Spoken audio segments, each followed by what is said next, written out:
Shalom, selamat pagi Bapak Ibu yang dikasihi Tuhan. Wow, ayo kita doa sama-sama sebelum kita mulai saat teduh kita. Tuhan, kami bersyukur kepadamu buat pagi hari ini. Keadaan kami sehat, keadaan kami luar biasa. Terima kasih kami boleh istirahat semalam ya Tuhan. Dan kami bangun dalam keadaan yang baik, kami sehat, kami kuat di dalam Tuhan. Ya Roh Kudus, kami mau saat teduh, kami mau diajar, kami mau dibentuk, kami mau ditegur, kami mau dinasihati. Mari Tuhan urapi kami masing-masing di rumah kami, di tempat kami ya Tuhan. Ada shalom Tuhan turun, berkat-Mu turun bagi setiap kami.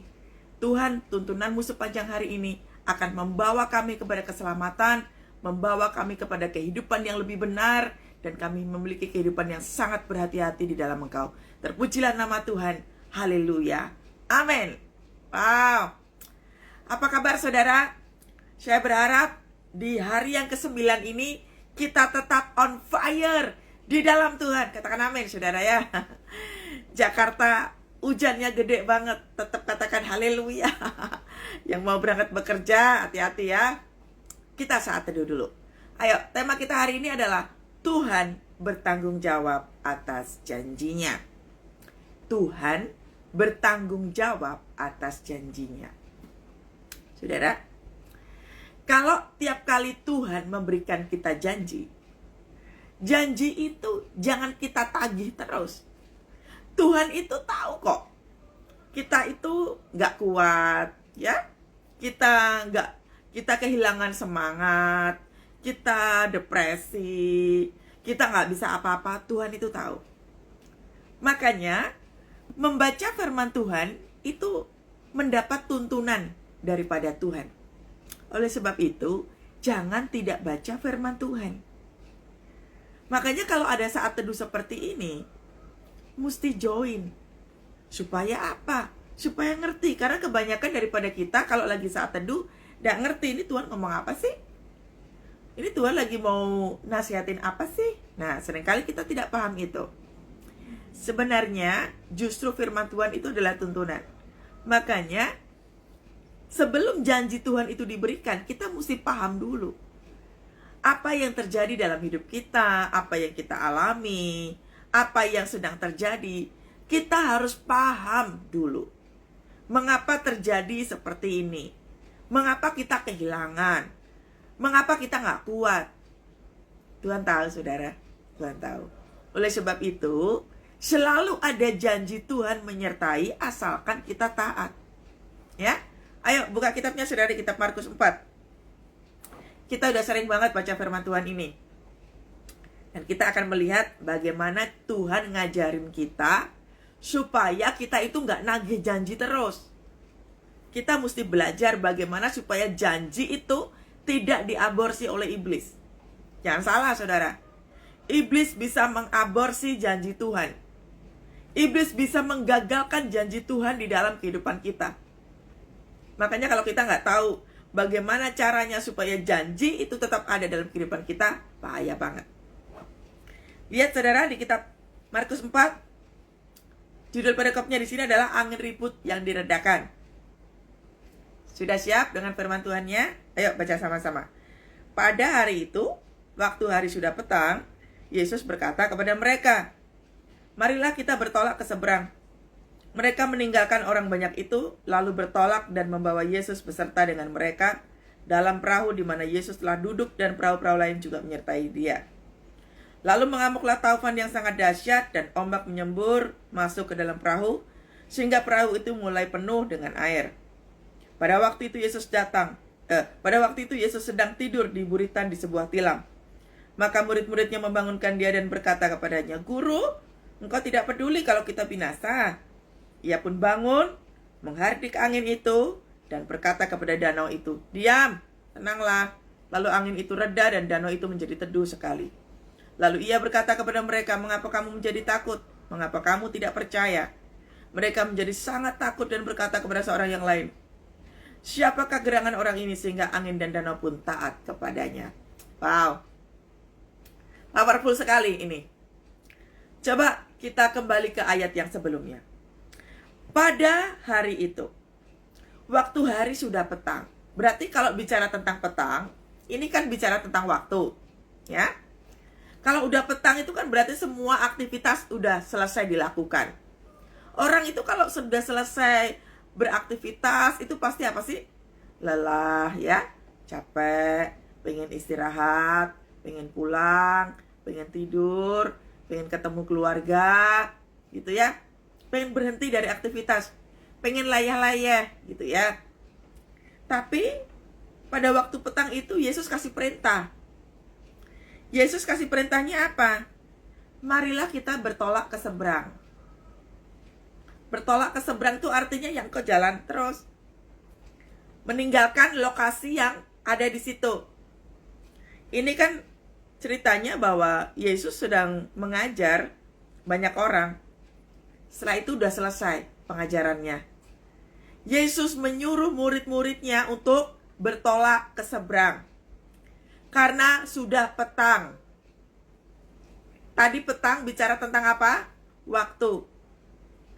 Orang kalau udah lelah, udah pengen istirahat, udah pengen tiduran, udah pengen break, tapi Tuhan kasih perintah apa? Bertolak ke seberang. Seringkali perintah Tuhan itu nggak selalu harus jelas arahnya kemana. Di sini nggak disebutkan. Bertolak ke seberang arahnya kemana nggak disebutin. Di dalam kehidupan kita sehari-hari, tidak selalu, bahkan seringkali, Tuhan menyuruh kita melakukan sesuatu yang terkadang kita nggak tahu arahnya kemana. Pernah kan ngerasain ngeblur banget? Ini sebenarnya mau apa sih? Ini sebenarnya apa yang terjadi dalam kehidupan kita sih? Kok kayak begini? Kok kayaknya repot banget? Kok kayaknya jadi berantakan sekali? Seringkali Tuhan membuat kehidupan kita, mengizinkan semuanya itu ngeblur, nggak jelas. Apakah Tuhan nggak tahu kita capek? Tuhan tahu. Di sini dikatakan petang hari. Dalam kondisi lelah, dalam kondisi capek, dalam kondisi pengen tenang. Lalu tiba-tiba Tuhan kasih perintah, bertolak deh, bertolak, pergilah dari sini. Ayo kita keluar. Pertanyaan pertama adalah, sewaktu kita lelah, sewaktu kita capek, sewaktu kita pengen berhenti, kita mau mendengarkan Tuhan atau kita mendengarkan suara kita sendiri? Seringkali kita menggunakan logika kita. Logika berpikir kita adalah orang capek ya butuh istirahat. Logika kita selalu mengatakan bahwa kalau kita frustrasi ya tolong ngertiin gue gitu. Kalau sudah capek banget ya jangan kasih saya pekerjaan. Itu logika berpikir kita. Tapi pernahkah kita bertanya kepada Tuhan?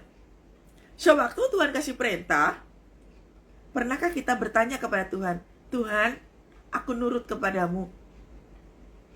Atau jangan-jangan kita membutuhkan pemahaman kepada Tuhan. Tuhan kok gak ngerti sih?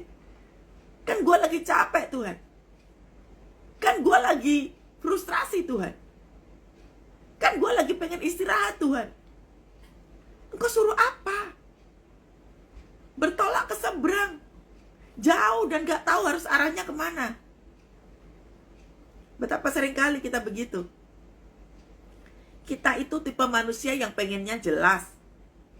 Kalau ada masalah seperti ini, bahkan ada orang yang berdoa begini, Tuhan aku berdoa supaya masalah ini cepat selesai. Kecenderungan manusia itu pengennya masalah cepat selesai. Seringkali kita berdoanya, mintanya kalau kita udah berdoa, minta sama Tuhan ada solusi.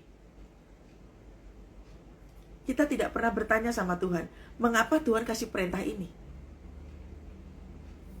Kalau Tuhan katakan, janganlah kamu khawatir tentang apa yang kamu makan, apa yang kamu minum, apa yang kamu pakai. Tapi kenyataannya adalah, utang kita banyak, pasangan hidup kita belum bertobat, keadaan kita udah ancur-ancuran, gak punya duit juga, tapi Tuhan perintahkan apa? Janganlah kamu khawatir. Logika kita akan berkata begini, Tuhan gimana gak khawatir, duit gak punya. Saya lagi sakit-sakitan, gak bisa kerja. Gak ada pemasukan juga. Anak-anak saya gak bisa bayar sekolah karena ditinggalkan oleh pasangan. Saya harus kerja. Logika berpikir kita selalu didepankan. Padahal Tuhan punya tujuan. Sekali lagi, sewaktu Tuhan, intinya begini, Tuhan memberikan suatu perintah begini.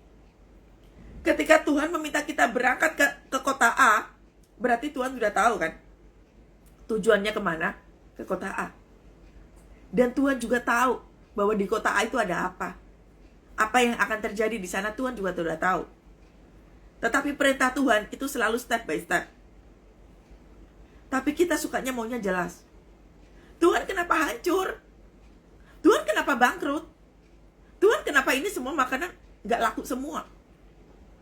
Kenapa saya dibikin bingung Tuhan? Kenapa saya sakit gak sembuh-sembuh? Berbagai pertanyaan bergejolak. Pernahkah kita bertanya kepada Tuhan, Tuhan, aku harus apa?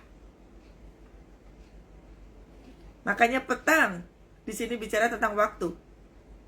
Dipikir Tuhan gak tahu kita lelah. Tuhan tahu, saudara. Tuhan tahu situasi kita. Tuhan tahu keadaan kita. Dan kita karena keseringan pakai logika, kita berusaha debat dengan Tuhan. Tuhan, kalau aku gak punya uang, kan aku gak bisa bayar angsuran hutang. Kalau aku gak punya uang, aku gak bisa bayarin anak-anak sekolah.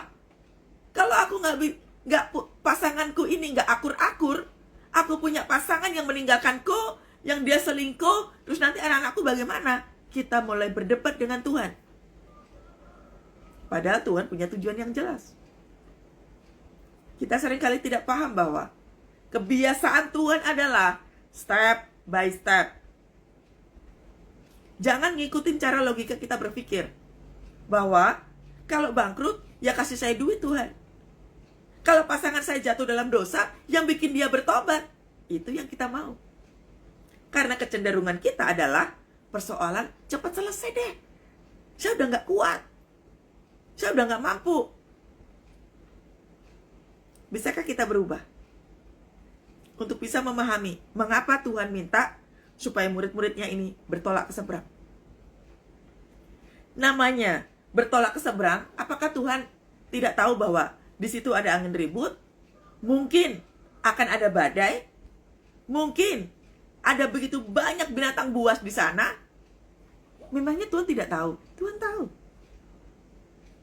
Terkadang kita lupa bahwa yang menciptakan langit dan bumi ini adalah Allah. Terkadang kita lupa bahwa kita ini penumpang yang ada di langit dan di bumi ini. Kita yang suka paling pinter untuk apa? Tuhan, kok kayak begini? Padahal kita numpang. Allah waktu menciptakan pagi cuman bilang, jadilah terang. Jadi pagi. Waktu Allah mengatakan, sudah, jadilah petang. Udah, jadi malam. Sekali ngomong, langsung jadi. Lah kita ini, begitu terjadi suatu persoalan, teriaknya paling kencang. Tuhan, nanti kalau begini, kan jadinya begitu. Nih. Seringkali Tuhan kalau kasih perintah, gak jelas arahnya kemana. Tapi yang seringkali, makanya cara kita berpikir mesti berubah. Kalau ini sudah tahun 2025, cara berpikir kita masih menggunakan logika, menggunakan cara kita berpikir dengan caranya kita sendiri, kita gak perlu Tuhan. Berapa banyak orang kalau udah habis berdoa, tetap aja cari solusi sendiri. Berapa sering kita kalau sudah berpuasa, rasa-rasanya nggak ada jalan keluar, kita cari solusi sendiri. Kita mesti paham cara Allah bekerja. Ngapain bertolak ke seberang?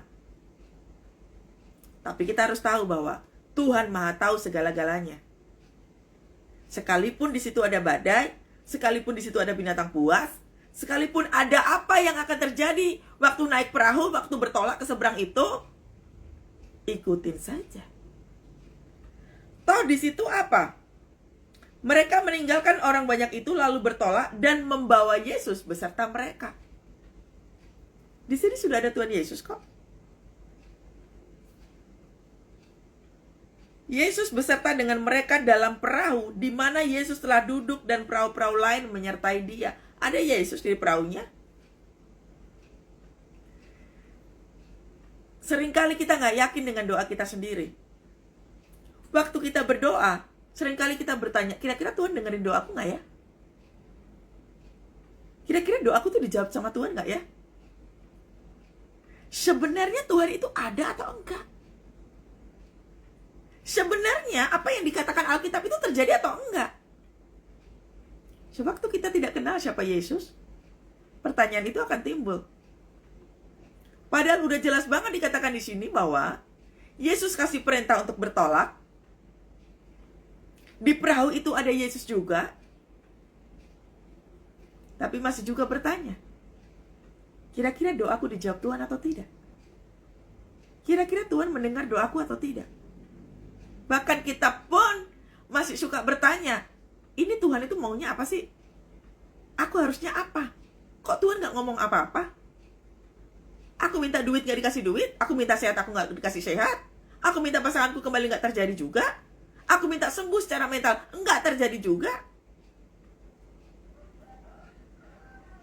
Murid-murid Tuhan Yesus banyak yang enggak kenal Yesus. Makanya di tahun 2025, kalau kita tidak jadi murid, kita tidak akan pernah bisa merasakan keberadaan Yesus berada dalam perahu kehidupan kita. Orang kalau bukan murid, sok keminter. Begitu pengen ngajarin Tuhan, Tuhan ngeblur banget, gak jelas. Karena memposisikan diri bukan murid. Coba aja saudara, kalau ada siswa, ada murid, nyolot. Gurunya lagi ngajar, nyolot. Kira-kira muridnya diapain? Disuruh keluar kan? Karena mengganggu.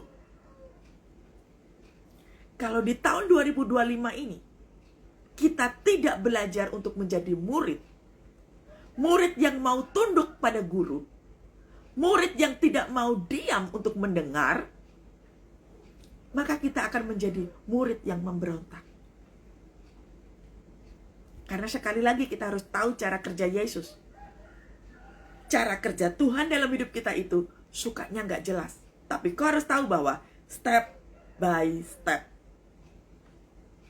Jangan minta Tuhan lari kencang seperti yang kita mau. Ada waktu Roh Kudus sat. Ada waktu Tuhan step by step. Jadi mesti ngerti dulu cara kerja Roh Kudus. Kalau kita suka berteriak, mana mujizat? Mana pertolongan? Engkau belum jadi murid. Sewaktu tadi habis berdoa, tetap cari solusi sendiri, engkau belum jadi murid. Ini Tuhan, sewaktu minta murid-muridnya bertolak ke seberang, Yesus juga pengen lihat, engkau tunduk pada perkataanku, atau engkau tidak melakukan sama sekali. Ini udah jelas banget dikatakan di sini. Tuhan yang suruh bertolak, Tuhan juga yang berada dalam perahu mereka. Kan udah jelas nih. Makanya pengenalan akan Tuhan itu penting. Kalau tidak, hati-hati. Seringkali banyak orang murtad kepada Tuhan. Gara-gara apa? Jawaban doa. Makanya kalau mental kita hanya mental cepat selesai persoalan, pengennya mujizat terus-menerus, percayalah saudara, engkau akan menjadi orang yang gampang murtad. Karena pikirannya hanya solusi cepat. Harus jelas. Kenapa Tuhan ini kok gak ada perubahan sama sekali? Terkadang mata jasmani kita tidak bisa melihat adanya perubahan dalam kehidupan kita. Karena apa? Fokusnya kepada solusi.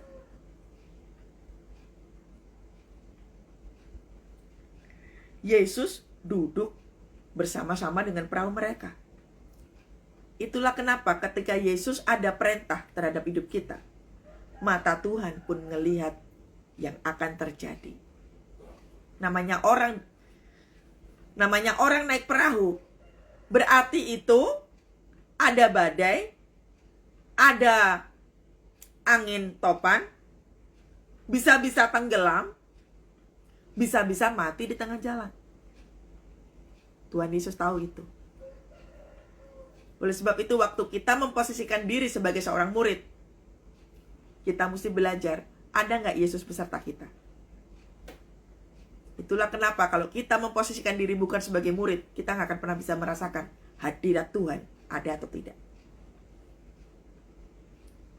Nah, ayat yang ke-37, perhatikan. Lalu mengamuklah taufan yang sangat dahsyat, dan ombak menyembur masuk ke dalam perahu, sehingga perahu itu mulai penuh dengan air. Tuhan udah suruh melakukan ini, tapi kenapa kok terjadi badai? Katanya suruh bertobat. Kok nggak ada perubahan apa-apa dalam kehidupanku? Katanya suruh berpuasa. Mana? Nggak ada perubahan juga. Yesus nyuruh bertolak ke seberang. Ada badai, ada angin topan, bahkan airnya masuk lagi. Ini muridnya taat nggak? Taat. Dia melakukan persis seperti yang dilakukan oleh Tuhan. Bertolak ke belakang, bertolak ke seberang, muridnya ikutin. Seringkali kita begitu, bukan? Mana Tuhan? Kata Bu Kety suruh doa, pujian, penyembahan, baca firman Tuhan, udah ngikutin tuh instruksi. Gak ada perubahan tuh. Malah keadaannya makin kacau, makin runyam. Sewaktu kita tidak tahu tujuan dan arah yang Yesus mau berikan dalam kehidupan kita, kita orang yang paling kencang berteriak, Tuhan kenapa begini? Makanya lihat, tadi sudah dikatakan bahwa Yesus tahu akan adanya badai. Ini bicara tentang apa? Ikut Yesus atau tidak? Taat atau tidak? Kita murtad atau tidak? Kita tetap akan mengalami persoalan kehidupan. Kita jadi Kristen atau tidak, pengikut Kristus atau tidak, semua orang akan mengalami persoalan. Semua orang akan mengalami bangkrut, mengalami ditinggalkan, mengalami ditipu, ngalamin kehilangan. Semua orang akan ngalamin itu pada waktunya. Makanya kalau tidak memposisikan diri sebagai seorang murid dan tidak pernah mau belajar bagaimana menghadapinya, maka kita akan suka berteriak, why God? Mengapa ini terjadi Tuhan? Hidupku enak-enak aja yang sebelum-sebelumnya. Aku punya rumah, aku punya mobil, kenapa semua jadi hilang? Terus nanti bagaimana? Ini murid-murid Yesus sudah melakukan persis seperti yang Yesus lakukan. Tapi kenyataannya ada badai persoalan. Seringkali kita bertanya kan, Tuhan kau ada di mana? Engkau menyuruh untuk melakukan ini, tapi keadaanku makin gak berubah. Lihat di sini gak cuma taupan mengamuk, gak cuma ombak menyembur, bahkan masuk ke dalam perahu. Bahayanya apa? Tenggelam kan? Berapa sering kita berkata bahwa ikut Tuhan Yesus gak enak, gak seperti orang-orang di luar sana.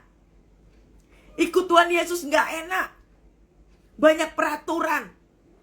Ketika kita berpikir bahwa firman Tuhan adalah peraturan, kita pasti akan lebih sering melakukan kesalahan karena menganggap firman Tuhan itu peraturan. Firman Tuhan itu adalah Allah itu sendiri. Di dalam rumah kita punya orang tua. Kita orang tua. Kita punya peraturan di dalam rumah kita. Coba saja, di dalam rumah gak ada peraturan, semua akan melakukan hal sesuka hati karena tidak tahu peraturan.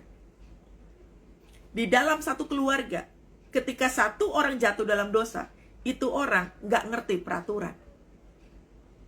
Makanya orang-orang yang tidak paham peraturan, dia pasti akan hidup dengan caranya sendiri. Jatuh dalam selingkuh, jatuh dalam dosa judi online, utangnya di mana-mana, melakukan hal-hal dosa lainnya karena nggak tahu peraturan. Cari kebahagiaan sendiri, Cari cara hidup sendiri karena nggak paham peraturan. Ikut Tuhan Yesus nggak enak. Siapa bilang ikut Tuhan Yesus enak? Enggak. Karena semua kehidupan kita dari A sampai Z harus ngikutin tuntunan Tuhan. Sebab jika tidak, peraturan dilanggar, selalu ada konsekuensi. Makanya tadi saya bilang, ikut Tuhan Yesus atau tidak, kita orang yang taat atau tidak, kita tetap punya masalah. Tapi selalu ada perbedaan. Orang-orang yang ikut Tuhan Yesus dengan sungguh-sungguh dan yang tidak, selalu ada perbedaan. Jadi udah jelas ya di sini. Jangan lagi kita berteriak-teriak, kenapa begini? Yesus udah suruh untuk bertolak ke seberang. Yesus juga tahu akan adanya badai persoalan. Yesus juga tahu engkau bisa tenggelam. Tapi kalau caranya kita tidak tahu, itu yang bikin itu perahu tenggelam. Makanya cara, tuntunan itu penting. Ini loh. Firman Tuhan itu tuntunan. Sampai hari ini masih banyak orang gak mau saat teduh. Sampai hari ini orang gampang banget, aku lelah doa. Aku lelah, udah berpuasa, udah apa, aku lelah dengan semuanya itu. Sekarang pertanyaan saya, apa tujuan hidup Anda? Banyak orang gak bisa menjawab. Bu, yang penting bisa makan. Yang penting tokoku, ya, bangun kembali. Yang penting aku sehat, bisa traveling, bisa menikmati hidup, that's it. Kita lupa bahwa waktu Yesus dicobai oleh si jelek itu, Yesus mengatakan apa? Hidup bukan karena roti saja, tapi firman Allah yang menuntun kehidupan kita. Yang artinya apa toh? Pikiran itu jangan cuma makanan doang. Tujuan hidup kita kalau nggak jelas, kita menjadi orang yang suka salah arah. Semua orang harus tahu tujuan hidupnya. Coba saya mau tanya, tahun kemarin saya sudah bilang, udah cari gereja belum? Tertanam di gereja mana? Jangan sampai di tahun 2025 kau pindah-pindah gereja. Maaf saudara, Anda jemaat yang tidak mau bertumbuh. Kalau engkau terus-terusan pindah-pindah gereja, cari pendeta yang bagus-bagus, cari pengajaran yang bagus-bagus, percuma. Engkau nggak akan pernah bertumbuh. Orang pindah-pindah gereja, itu seperti ini saudara. Engkau pergi ke restoran, cuman makan enak, supaya engkau bisa menikmati kenikmatan makanan enak itu. Makanan enak, kalau nggak sehat, percuma, engkau akan sakit juga.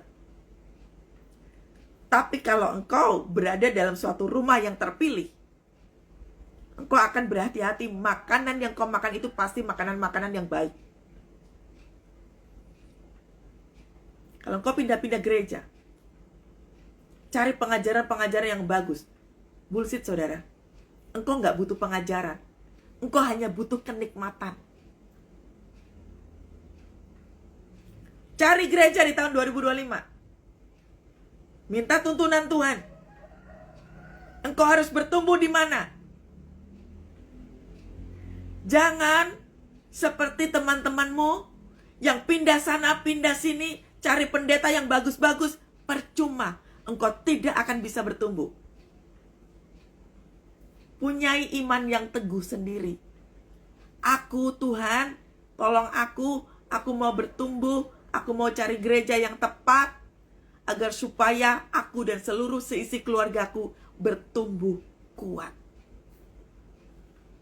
Tahun 2025 engkau masih pindah-pindah gereja, percaya saja, pegang omongan saya, engkau tidak akan pernah bisa bertumbuh.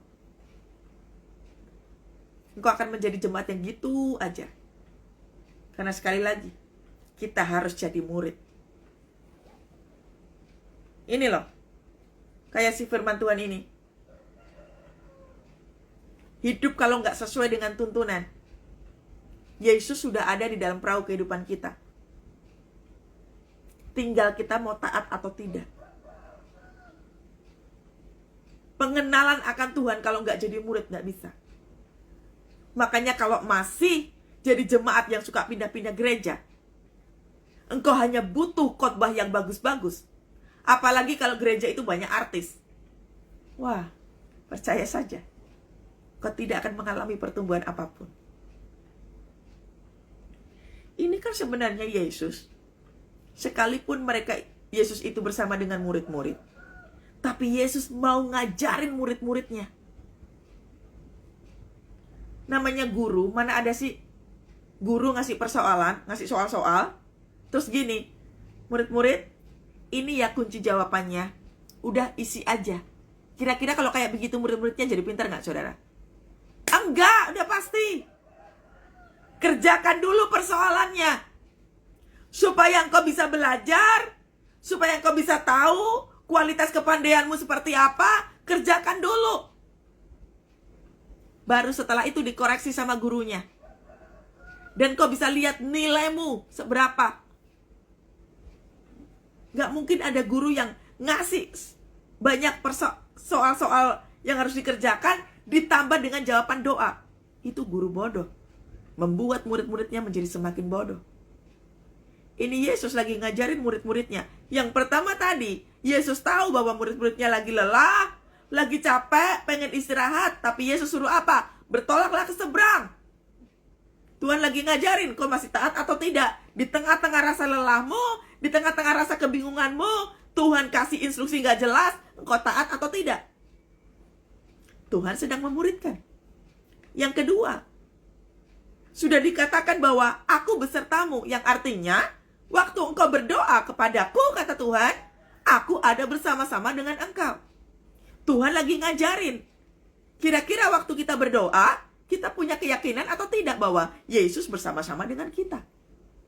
Yang ketiga, Yesus tahu akan adanya badai. Yesus tahu akan adanya gelombang yang bisa bikin itu perahu karam, itu perahu tenggelam. Tuhan tahu. Yesus lagi ngajarin murid-muridnya. Kalau ada badai kayak gitu, terus kayak mana? Yesus gak langsung kasih jawaban. Yesus gak langsung bilang, hati-hati ya nak, nanti di depan sana akan ada badai. Gak ada instruksi itu. Yesus lagi mengajarkan, ketika ada badai persoalan, lalu apa? Paham gak ini sebenarnya Yesus mau mengajarkan apa? Ayat yang ke-38. Pada waktu itu Yesus sedang tidur di buritan di sebuah tilam. Lihat. Yesus lagi ngajarin apa? Badai persoalan segede apapun, Yesus bisa tidur dengan tenangnya. 2 hari yang lalu kita belajar tentang bagaimana sembuh dari susah tidur. Nih, baca yang ini lagi. Mau gelombang kehidupannya kayak apapun, mau berbahayanya kayak apapun, Yesus bisa tidur. Bisakah kita belajar dari firman Tuhan ini bahwa orang gak bisa menolak badai, orang gak bisa nolak tekanan kehidupan, orang gak bisa nolak kita rugi atau untung. Yesus lagi ngajarin kalau waktunya tidur, tidur. Jangan waktunya tidur banyak pikiran. Jangan waktunya tidur pikirannya kemana-mana. Yesus ngajarin apa?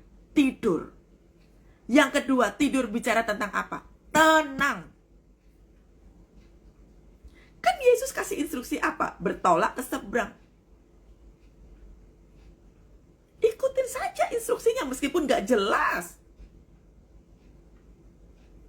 Percayalah kepadaku, kata Tuhan.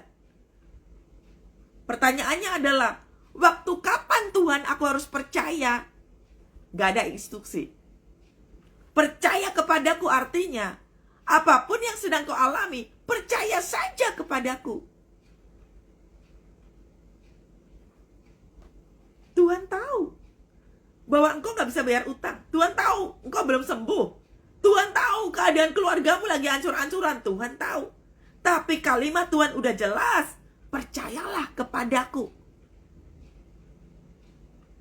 Kalau posisi kita sebagai seorang murid, apa yang harus kita pelajari? Belajar percaya. Kan Tuhan udah kasih instruksi jelas. Makanya kalau firman Tuhan tidak pernah kau baca, instruksinya nggak akan pernah jelas. Bertobatlah bagi Anda yang malas sekali buka Alkitab. Makanya Alkitab itu jangan di HP. Orang baca firman Tuhan di HP sama yang kayak begini, beda saudara. Kalau sesekali di jalan kau pengen baca, nggak masalah pakai HP. Tapi kalau di rumah, waktu kau saat teduh, kau buka di HP, percayalah kau pasti akan bingung. Tapi bukalah lo fisik kayak begini. Bikinlah catatan-catatan, Tuhan bicara apa hari ini.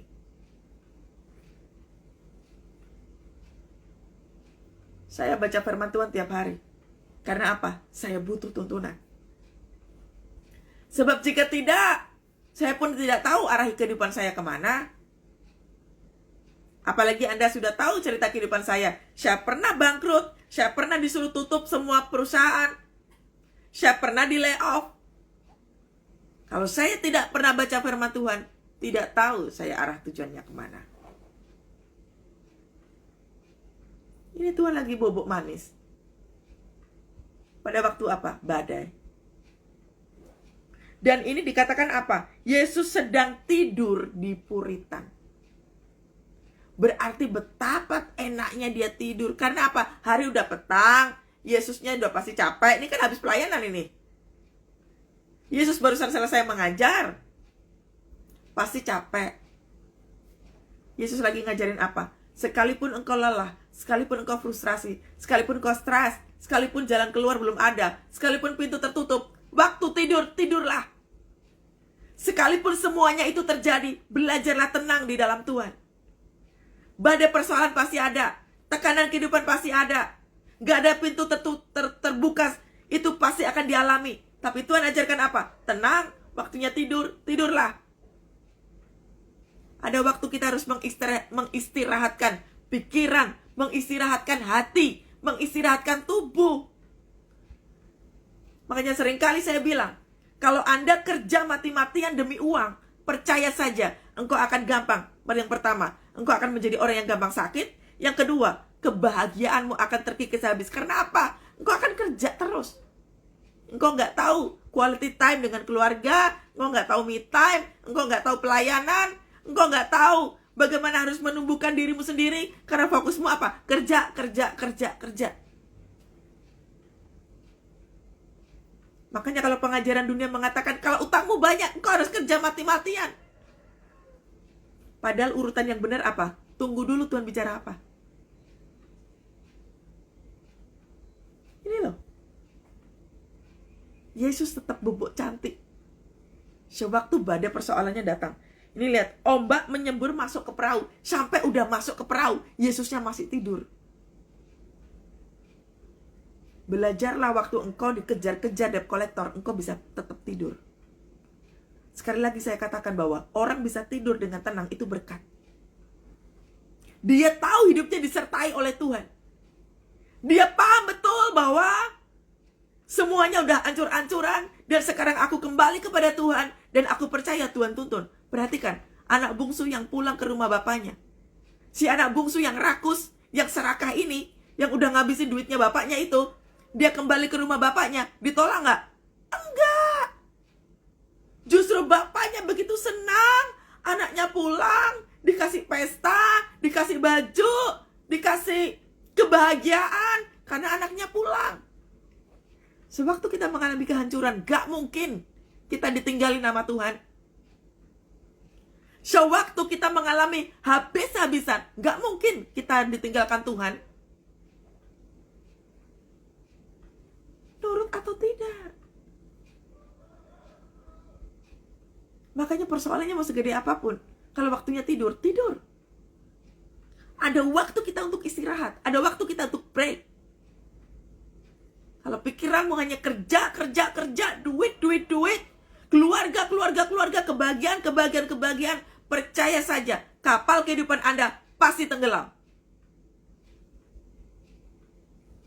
Berapa banyak daripada kita meninggalkan Tuhan Ya, hancur-hancuran, membiarkan kehidupannya tenggelam. Karena apa? Hidup tidak sesuai dengan tuntunan. Tuhan lagi mengajarkan kepada kita untuk apa? Percaya. Kalau kita hidup tidak sesuai dengan tuntunan, karam sudah. Jangan pakai pikiran logika kita sendiri. Wah, punya rasa iri hati. Yang sana tuh orangnya udah kaya banget. Aduh, yang sana kaya nih. Gimana nih kok kita kayak gini aja? Berbagai cara dilakukan. Pokoknya yang penting harus saingan sama yang lain. Akar dari segala kejahatan adalah cinta uang. Uang itu bisa jadi berkat, tapi uang bisa jadi kutuk kalau cara berpikir kita udah salah. Tuhan pakai uang untuk memberkati kita kok. Tapi kalau cara berpikir kita salah, maka uang itu akan menjadi kutuk dalam kehidupan kita. Ketika dalam sebuah keluarga tidak ada mesbah doa di situ, para istri nggak pernah berdoa. Siap-siap aja, kapal kehidupanmu bakalan tenggelam. Kalau suamimu atau istrimu selingkuh, pertanyaannya, engkau sudah melakukan apa dalam keluargamu? Kalau anak-anakmu sampai jatuh dalam dosa free sex, jatuh dalam dosa main game terus, anak-anakmu sampai nilainya jelek, pertanyaannya, engkau sudah melakukan apa dalam keluargamu?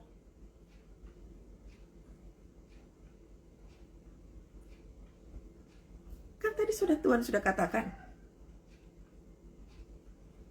ketika kita tidak mengikuti instruksi Tuhan, pikiran kita hanya apa? Yang penting aku punya keluarga kok. Yang penting aku punya keluarga bahagia. Yang penting ya tokoku besar. Yang penting gaji suamiku banyak. Yang penting anak-anakku pintar. Engkau lupa bahwa iblis bisa menenggelamkan keluarga ketika kita udah hilang arah. Makanya kalau menyepelekan jam doa, pujian, penyembahan, siap-siap kehidupanmu akan tenggelam di situ. Ada yang DM sama saya, membuat keputusan satu keluarga dibawa pergi ke Australia. Dengan harapan apa? Di Indonesia nggak ada pekerjaan, Bu, nggak ada bisnis usaha. Satu keluarga dibawa pergi ke Australia. Katanya di Australia banyak pekerjaan gampang. Begitu sampai di Australia, maaf sekali, menganggur bertahun-tahun sampai duit yang dibawa habis. Begitu habis, DM sama saya tanya, Bu, saya harus bagaimana? Seringkali kita itu tunggu habis dulu baru tanya sama Tuhan. Bahkan terkadang kalau kita tunggu habis dulu, kita baru kecewa sama Tuhan. Kita suka nggak paham bahwa Tuhan beserta kita. Bahkan terkadang seringkali Tuhan sudah ada di rumah kita, kita yang ngusir Yesus keluar dari rumah kita. Nggak doa-doaan. Waktu kita ngomong, udahlah aku nggak mau doa, Roh Kudus akan pergi juga. Hidup itu pilihan, saudara. Kita mau hidup seperti apapun itu pilihan. Kita mau ikut Tuhan atau tidak, itu pilihan. Kita mau hidup kudus atau kita mau hidup enggak, itu pilihan. Anda mau hidup diberkati Tuhan atau cara kekayaannya dicari caranya sendiri, itu pilihan. Itu pilihan. Makanya kalau tidak berhati-hati dalam setiap kehidupan kita, tenggelam itu kapal kehidupan. Pertanyaan saya, kalau udah tenggelam, mau berteriak kemana? Apalagi kalau kita bikin statement, udah aku gak usah doa lagi. Capek. Doa kok capek sih? Saya tuh terkadang suka gak paham dengan statement orang. Saya capek doa, Bu, capek. Doa kok capek? Orang kalau masuk dalam hadirat Tuhan, itu on fire. Orang kalau udah masuk dalam hadirat Tuhan, yang ada tenang hatinya, sukacita, mengalami kekuatan lagi, ada fresh anointing lagi. Lah kok ini orang bisa ya? Saya capek doa, Bu. Loh, doa kok capek? Berarti kan ada yang salah di situ. Engkau pasti tidak mengikuti instruksi Tuhan. Engkau pasti tidak paham bahwa Yesus ada di sebelahmu, dan engkau nggak paham bahwa Yesus ada bersama-sama denganmu. Lalu engkau mengatakan, aku capek doa. Capek. Bukan capek. Karena kau larinya terlalu kencang. Engkau pengen semuanya cepat selesai, cepat beres. Engkau lari kencang di tengah jalan. Engkau tengok, ini ke kanan atau ke kiri ya? Atau aku balik lagi ya? Orang lari maraton, coba aja. Sebelum lari maraton, ada nggak ini yang suka lari? Jangan lari dari kenyataan ya, saudara. Orang kalau lari maraton, coba. Sebelum mereka lari, pasti dikasih instruksi kan? Nanti larinya berapa kilo? Arahnya ke sini. Ya enggak? Kalau pelari itu nggak dikasih arah, nanti yang ada masuk ke warung. Kan arahnya nggak jelas. Orang yang hidup dalam tuntunan Tuhan, sekalipun instruksi Tuhan nggak jelas banget. Abraham waktu bawa Ishak, emangnya Tuhan udah kasih tahu, Abraham, bawa Ishak ke sini. Nanti aku akan, enggak. Namanya pemurnian, namanya pengujian hidup. Engkau lagi diuji nih sama Tuhan. Pikiranmu tentang duit kah? Pikiranmu tentang kekayaan kah? Pikiranmu tentang apa dalam hidupmu itu? Tuhan lagi menguji kita satu persatu. Makanya bagi yang cinta uang, pengujiannya adalah dihabisin. Waktu engkau gak berdoa, keluargamu tenggelam, maka yang dihabisin apa? Keluarga. Ada yang selingkuh, ada yang main judi online, ada yang anaknya karam, tiba-tiba jadi anak yang nakal, anak yang memberontak, karena gak tahu arah. Tiba-tiba bangkrut, tiba-tiba hilang, tiba-tiba ditipu orang, karena nggak tahu arah. Ya, Yesus sedang tidur di buritan. Nah, maka apa yang terjadi? Murid-muridnya membangunkan dia dan berkata, Guru, engkau tidak peduli kalau kita binasa. Nah ini, Yesus lagi ngajarin murid-muridnya, tapi kita berpikir, murid-muridnya berpikir bahwa engkau nggak peduli. Tuhan lagi ngajarin kita untuk menunggu jawaban doa dengan kesabaran. Dan waktu kita bersabar itu, kita terus melakukan doa pujian penyembahan, supaya kita tetap kuat, supaya kita tetap teguh, supaya kita nggak gampang melo, supaya kita nggak kedepannya nggak melakukan banyak kesalahan. Tuhan lagi ngajaran itu, tapi pikiran kita mengatakan, Tuhan gak peduli, Tuhan gak tolong, Tuhan gak mendengarkan doaku. Ini kayak begini.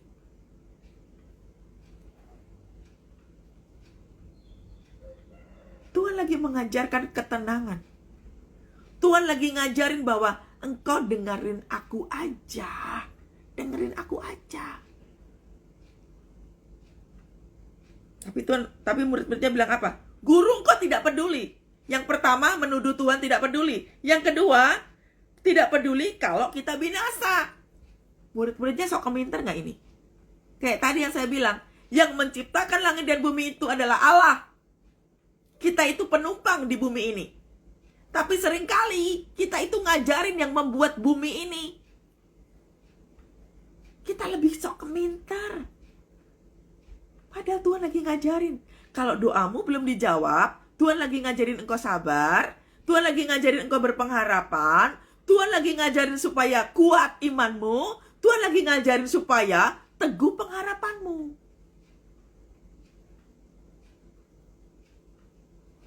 Jawaban itu gampang. Cuma persoalannya adalah, kedepannya engkau akan 10 kali lipat bahkan lebih bikin persoalan baru dengan kesalahan yang jauh lebih dahsyat. Karena nggak mau belajar. Kalau Tuhan suruh tunggu, tunggu saja. Kalau Tuhan belum kasih jawaban, berarti suruh tunggu. Kalau Tuhan belum kasih jawaban, berarti kita mesti hati-hati, jangan bikin persoalan baru.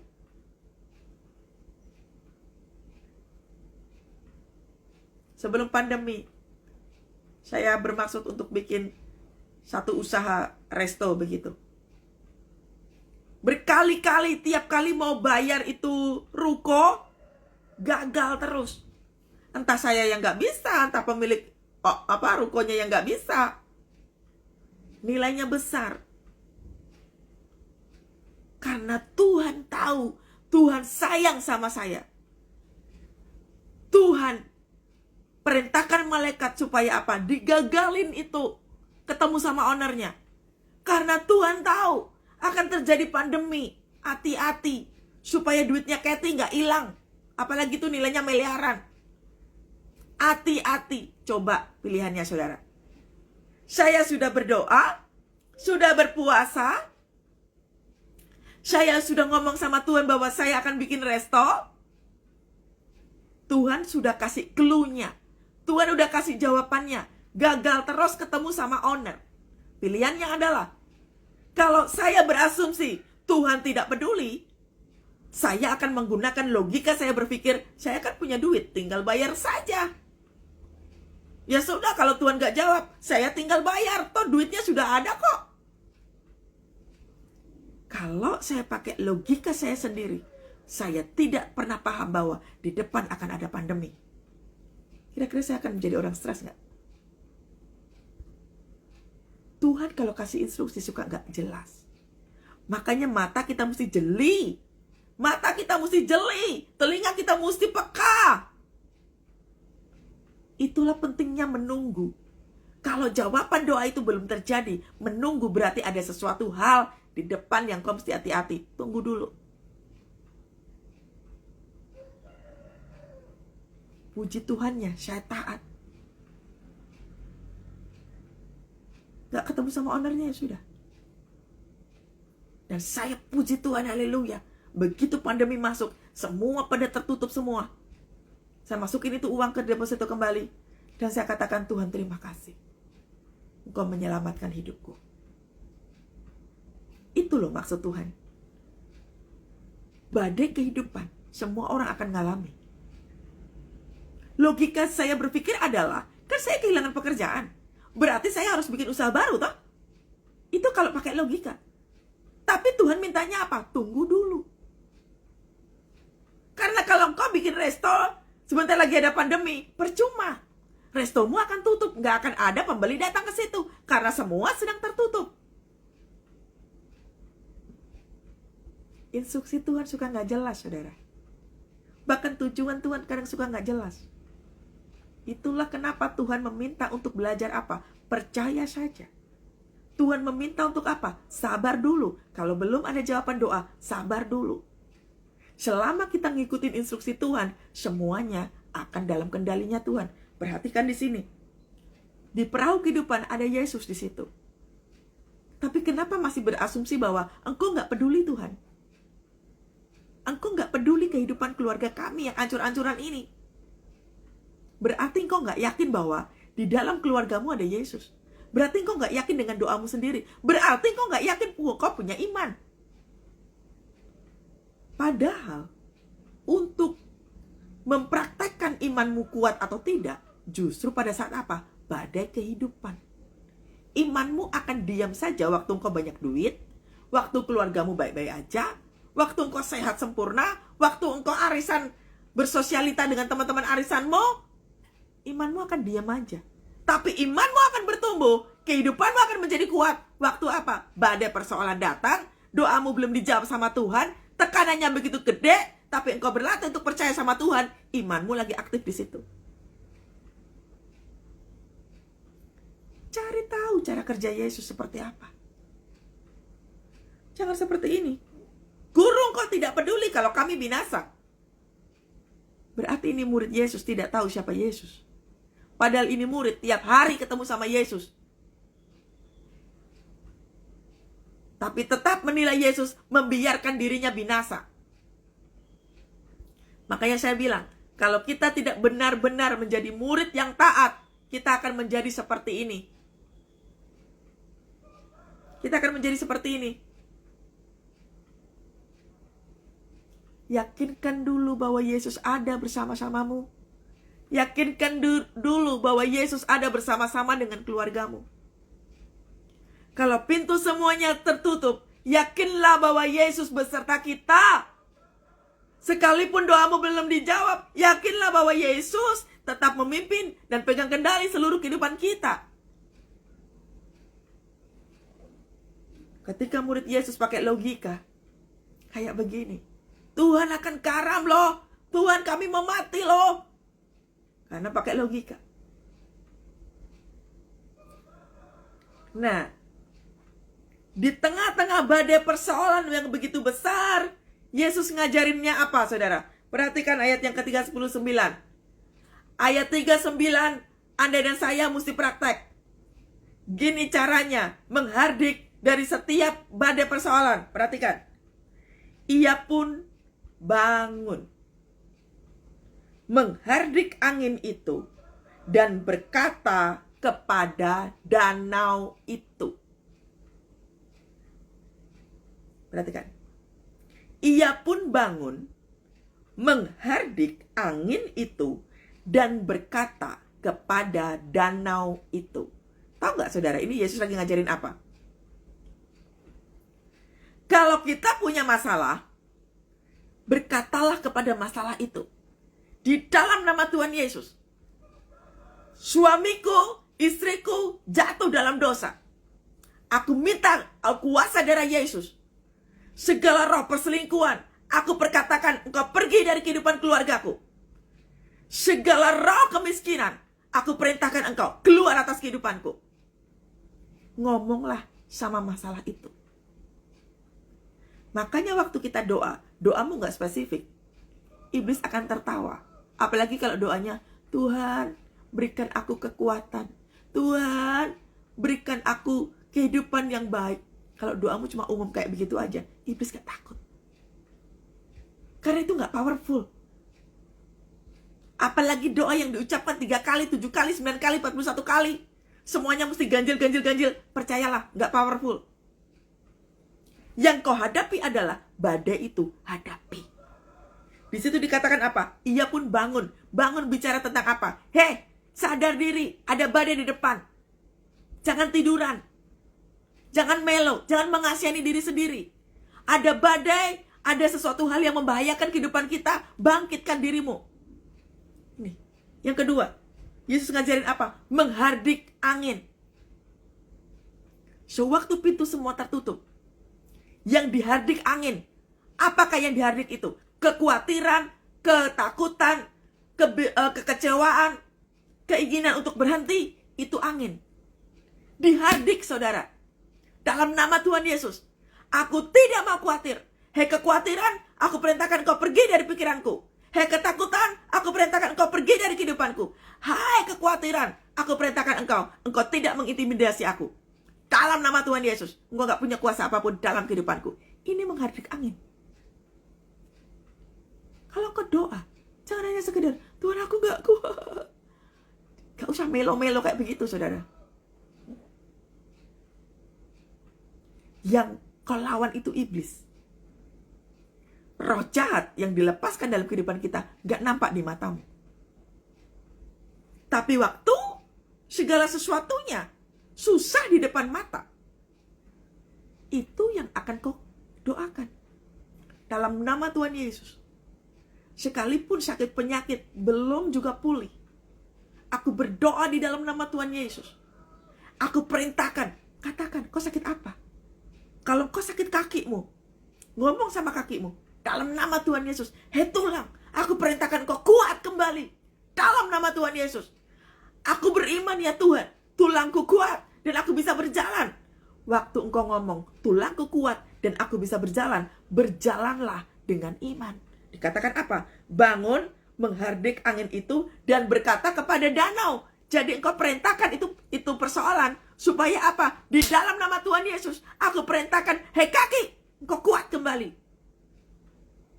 Dalam nama Tuhan Yesus, hei suami, kau pulang ke rumah. Hidup takut akan Tuhan. Aku muntahkan segala hal yang kau lakukan atas segala kehidupan kamu yang menjijikkan. Dalam nama Tuhan Yesus, segala roh yang mengikat suamiku, sekarang aku perintahkan terlepas dalam nama Tuhan Yesus. Kau harus paham, roh apa yang mengikat keluargamu. Ini loh, Yesus ngajarin itu. Bangun, hardik angin, dan berkata kepada danau. Waktu tokomu sepi, kau berkata kepada Tuhan, Tuhan dalam nama Tuhan Yesus, jikalau Tuhan berkenan untuk toko ini bisa bangkit kembali, aku berkata dengan penuh iman dalam nama Tuhan Yesus, ada berkat surgawi turun atas tokoku ya Tuhan. Aku gak tahu bagaimana modalnya akan ada, tapi aku beriman Tuhan pegang kendali atas tokoku ini. Dalam nama Tuhan Yesus, ada berkat mengalir. Aku perkatakan, hei pintu-pintu keuangan terbuka untuk tokoku. Itu loh. Iblis ngasih intimidasi di telinga kita dengan apa? Ketakutan, kekhawatiran, gak bisa tidur. Perkataan-perkataan negatif kita. Hardik! Hei iblis, kamu gak punya kuasa apapun untuk mengintimidasi aku. Sekarang kamu keluar atas pikiranku. Jangan kalau misalkan diintimidasi sama iblis, tuh kan, mana Tuhan gak tolong. Lalu kita mengatakan apa? Iya ya, Tuhan kok gak tolong? Dan kita terseret dengan intimidasi itu. Tuhan gak doa-doaan lah. Gak doa-doaan. Udahlah, lepas.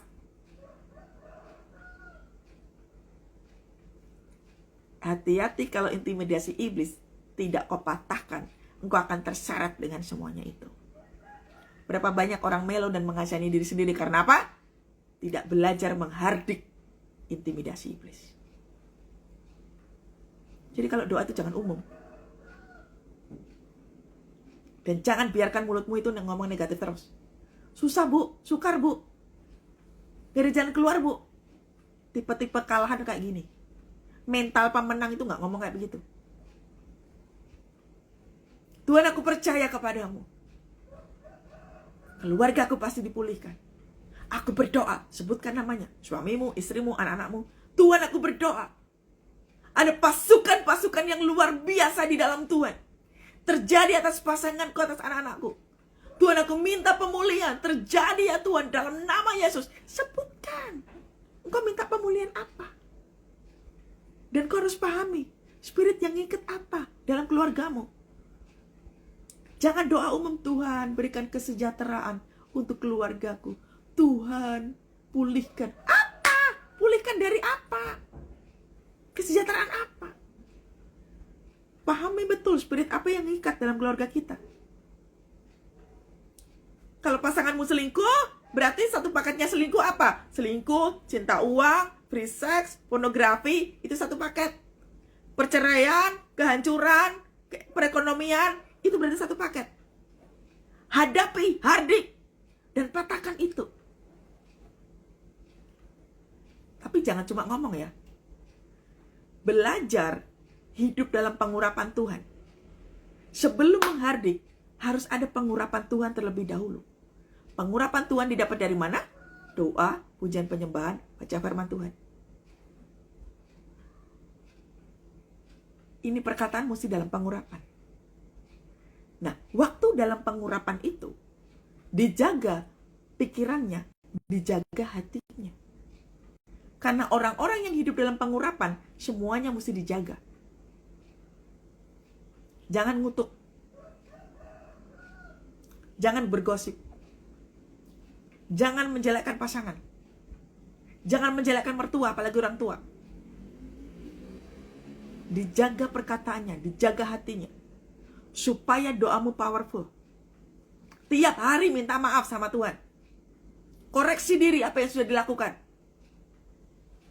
Maka semuanya itu waktu engkau bisa menjaga perkataanmu, engkau bisa menjaga pikiranmu, engkau bisa menjaga hatimu. Doamu powerful.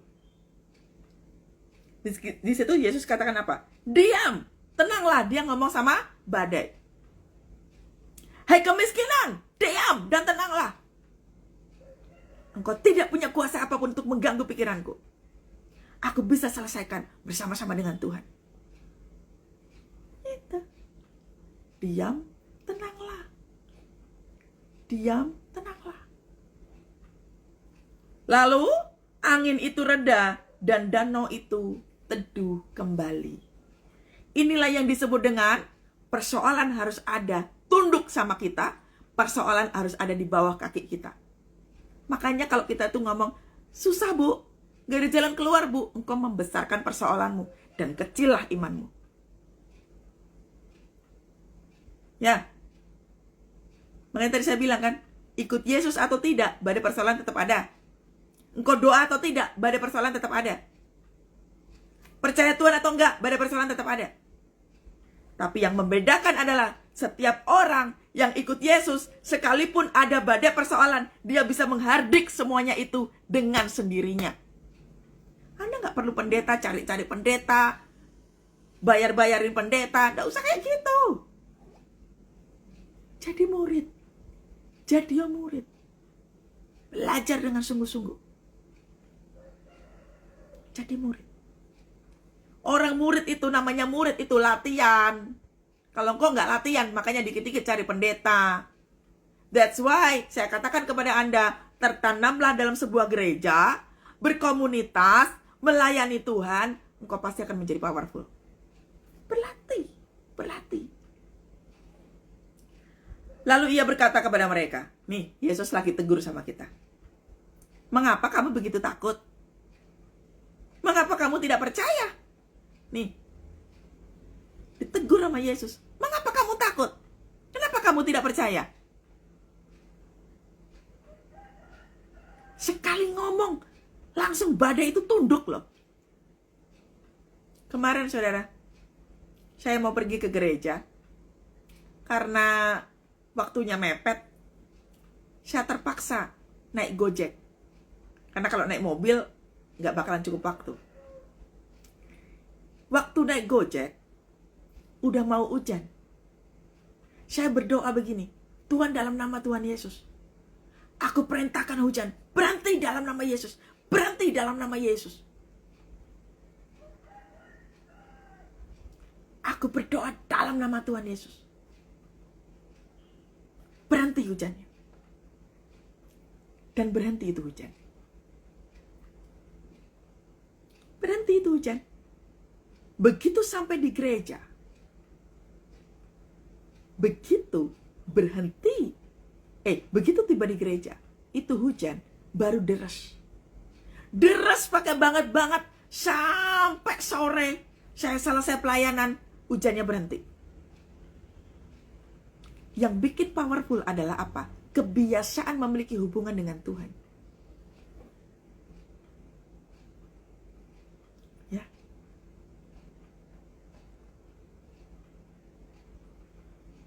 Powerful perkataan itu adalah akibat hubungan dengan Tuhan. Makanya kalau engkau nggak latihan, dikit-dikit cari pendeta, engkau nggak tahu bagaimana cara menggunakan iman. Ininya dipakai. Kalau engkau dikit-dikit cari pendeta, imanmu nggak akan pernah terpakai. Makanya Yesus saklek banget, ngerti nggak sih? Yesus saklek banget loh ngomongnya. Kenapa engkau tidak percaya? Kenapa engkau takut? Pahami ini. Jangan pakai main logika sendiri. Cari pendeta boleh. Tapi yang saya katakan adalah, makanya dengarkan telinganya. Jangan kebiasaan. Karena kalau engkau kebiasaan dikit-dikit cari pendeta, minta didoakan, imanmu pasti akan mati. Ikutin saja pengajaran ini. Makanya kalau engkau tidak paham dengan firman Tuhan, ini Tuhan lagi ngelatih loh. Lagi ngelatih murid. Untuk apa? Engkau punya badai, engkau dihadapkan pada badai, engkau punya iman. Caranya dilatih kayak begini tadi tuh. Ini caranya, ayat yang ke-39, praktek ya saudara. Praktek. Ayat 39 ini yang sering kali saya lakukan. yang seringkali saya lakukan. Untuk urusan hujan saja bisa tunduk sama omongan. Karena apa? Yang pertama, Tuhan tahu saya mau pelayanan. Yang kedua, apa yang menyebabkan hujan bisa tunduk sama perkataan? Ada kuasa. Kenapa bisa tunduk? Hubungan dengan Tuhan yang dibangun tiap hari. Amin. Ya, itulah murid. Murid yang mau belajar. Murid yang mau dibentuk.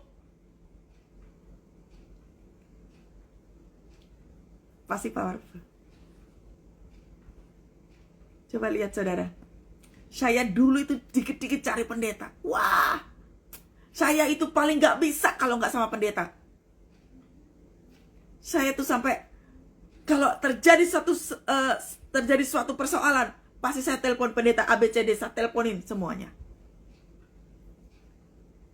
Tapi begitu ditegur sama Tuhan, Kathy kamu gak percaya. Kathy kamu tipe orang penakut. Wah, saya ditampar Tuhan dengan kalimat ini. Saya melatih diri, persis seperti yang Tuhan ajarkan. Ternyata omongan kita lebih powerful. Makanya bangun hubungan dengan Tuhan. Bangun hubungan dengan Tuhan. Yesus ngajarinnya tepat banget. Cara menghardik persoalan kayak begini. Jadi saudara, nanti latihan ya. Kalau engkau sudah mulai ketakutan, yang dihardik adalah persoalannya. Jadi caranya sudah tahu ya. Kalau tadi misalkan contohnya tuh pasangan, spiritnya yang ngikat apa? Spiritnya yang ngikat apa? Makanya dilatih ketajaman. Ketajaman melihat dan ketajaman mendengar. Ya? Dilatih. Spiritnya yang ngikat dalam keluargaku apa ya? Mesti tahu. Kenapa para istri tahu suaminya selingkuh? Tuhan lagi ngelatih engkau kepekaan. Makanya kalau suamimu selingkuh, jangan engkau marah-marah. Semakin sering engkau marah, semakin engkau gak peka. Kalau engkau pengen suamimu dipulihkan Tuhan, diam dengan hatimu, diam dengan pikiranmu, mulai kepekaan. Tuhan kasih aku kepekaan. Apalagi yang dilakukan oleh pasanganku ini. Supaya aku bisa berdoa dan mematahkan spirit ini sehingga tidak mengikat keluargaku termasuk anak-anakku. Karena dosa orang tua itu mengikat saudara. Makanya ada kutuk keturunan. Oleh sebab itu kita yang tahu tentang dosa, kita yang tahu tentang pengampunan, diam, jaga hati dan jaga pikiran. Itu spirit yang ngikat, mesti minta sama Tuhan untuk dipatahkan, dihancurkan. Ikutin aja caranya ini. Bangun, lalu menghardik setiap badai yang ada. Dan katakan, hei perselingkuhan, contoh. Diam dan tenanglah. Kau gak punya kuasa apapun. Bahkan kau gak punya kuasa untuk menginjakkan di tempat ini. Waktu engkau ngomong begini, dijaga hatimu, dijaga pikiranmu. Kau akan powerful. Pasanganmu akan tunduk. Pasanganmu akan hidup takut akan Tuhan. Latih imannya. Latih iman. Ayat yang terakhir. Mereka menjadi sangat takut dan berkata kepada yang lain, siapakah gerangan orang ini? Sehingga angin dan danau pun taat kepadanya. Wow! Danau dan angin taat sama omongan Yesus. Sama kayak tadi. Hujan, katakan, hei hujan, aku perintahkan kau berhenti dalam nama Yesus. Berhenti. Jarak dari rumah saya ke gereja itu kurang lebih 10 menit. Saya melihat sendiri saudara. Itu hujan gede banget di depan. Itu Gojek berhenti sebentar. Lalu saya katakan, saya itu sampai berdoa di depan Gojek itu. Dalam nama Yesus aku perintahkan hujan berhenti. Sampai Gojeknya tertawa saudara. Begitu saya turun, Gojeknya bilang begini, ibu ini pendeta ya? Sampai si tukang Gojeknya begitu dan dia tertawa. Saya katakan, Tuhan berkati ya bang. Pakai jas hujannya, bentar lagi hujan. Benar hujan saudara. Ya, bukan karena kita sakti, hubungan dengan Tuhan yang menyebabkan semua persoalan hidup kita itu tunduk.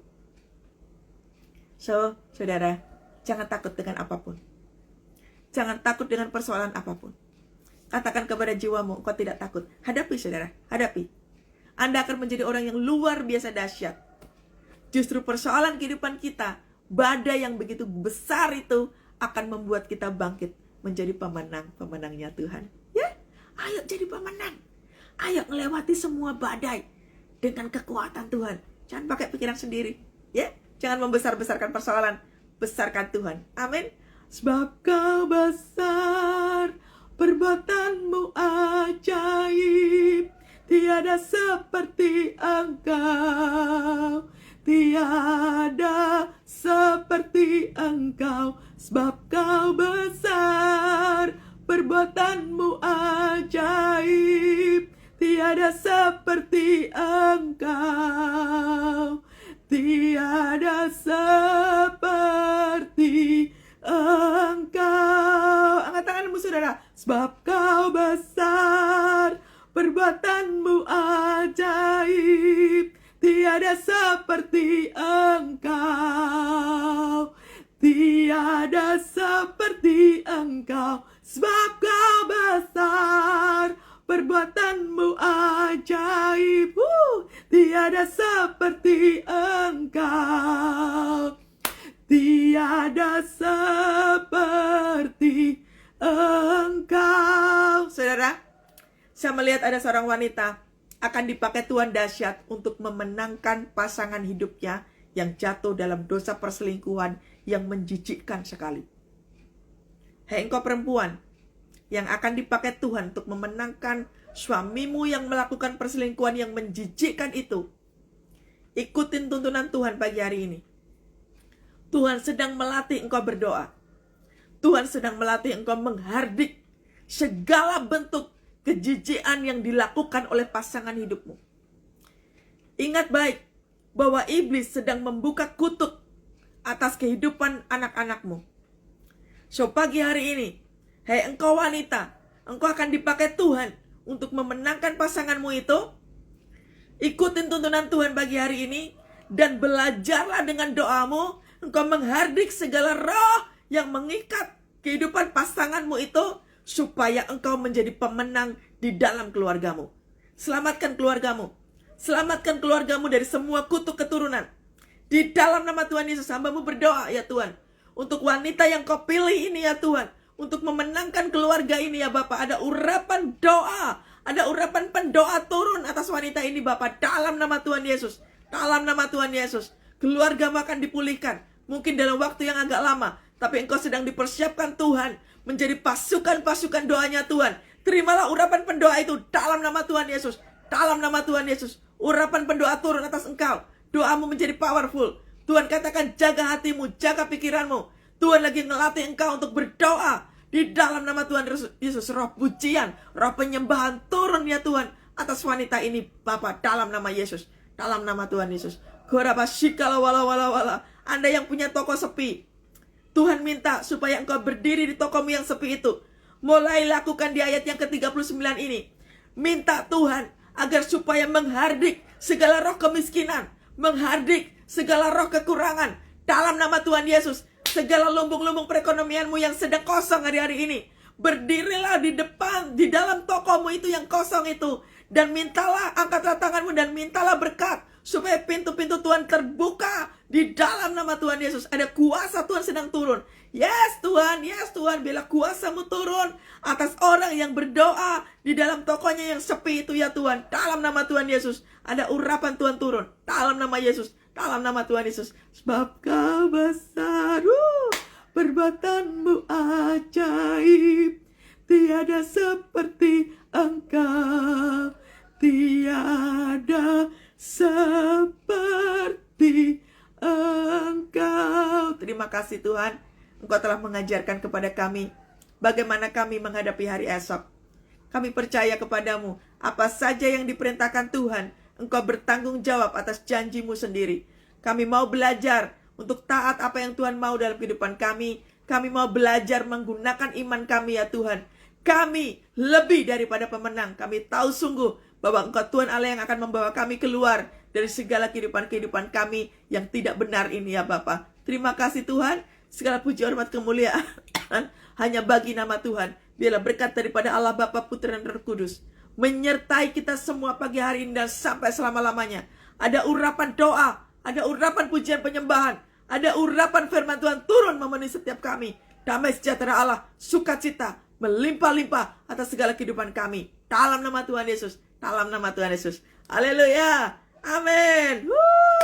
Tuhan Yesus dahsyat. Tuhan Yesus dahsyat. Praktek ya, saudara, praktek. Kalau mau menang dalam menghadapi hari esok, praktek firman Tuhan hari ini. Ya, Tuhan Yesus berkati semua. Shalom. God bless.